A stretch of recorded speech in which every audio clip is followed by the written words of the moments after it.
Thank you very much, ladies and gentlemen of the press. First of all, let me express my enormous gratitude for the wonderful hospitality provided by the Prime Minister, the government, and the people of Barbados. These 2 days have been wonderful days, and I'm extremely grateful for the generous hospitality that I received. This visit is a visit of solidarity. Solidarity with Barbados and its people, solidarity with the Caribbean, and solidarity to all small island development states. And that solidarity is entirely justified because these countries, and Barbados in the first line, are the main victims of the inequality that prevails in the world in the moment when solidarity would be more necessary than ever. We have seen that inequality in the way vaccines have been distributed. And I want to express my solidarity with the government of Barbados that has managed to vaccinate a meaningful part of the population, even if the hoarding of vaccines has made it very difficult for countries like Barbados to have access to vaccines. But inequality also in relation to climate change. There is one thing in which I do not agree with your Prime Minister. The most important intervention in the General Assembly was not mine, it was hers.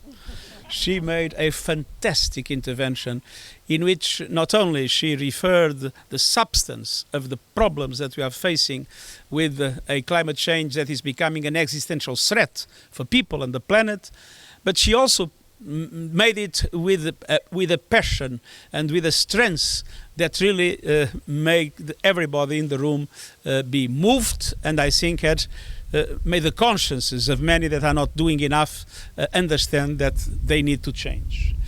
And indeed, the truth is that small island development states are the first victims of the impacts of climate change, and the impacts are already there. I had the opportunity to see some very important works of adaptation. And small island development states have had the courage to present plans of decarbonization of their economies, namely Barbados deciding to end fossil fuels in 2030. And the truth is that until now, they have not received the support from the international community they are entitled to receive. First of all, because developed countries have not yet implemented the promise they made in Paris of $100 billion to support developing countries, and especially because the support that is provided is in only a small percentage support to adaptation and resilience. Only 25% until now, and we have been claiming for the need for half of the climate finance in support of developing countries to be for adaptation and resilience, to protect the coastlines, to protect, I think, your idea of a program from the roof to the reef. I mean, to protect communities, to build resilience and capacity to resist to the impacts of climate change. A lot of solidarity is necessary, a lot of investment is necessary, and unfortunately, until now, we have not seen it. So, inequality in relation to the vaccines, inequality in relation to climate change, but inequality also from the point of view of the financial situation in the world. Developed countries were able to mobilize about 28% of their gross domestic product in support of their economies. Middle-income countries about 6%, least developed countries about 2%.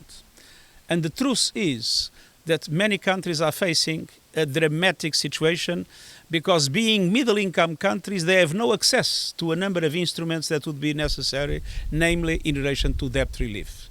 It is clear that there must be a systematic approach to debt relief, including middle-income countries, in order not to force governments to choose between servicing the debt or servicing the people.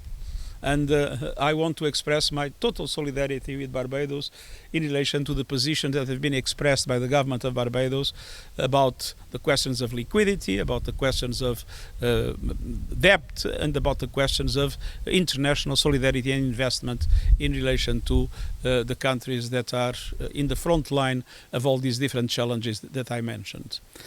On the other hand, I'd like to say that I was very, very inspired by the group of young people that I've seen. I believe Barbados has all the conditions to become a true hub of knowledge, a true hub of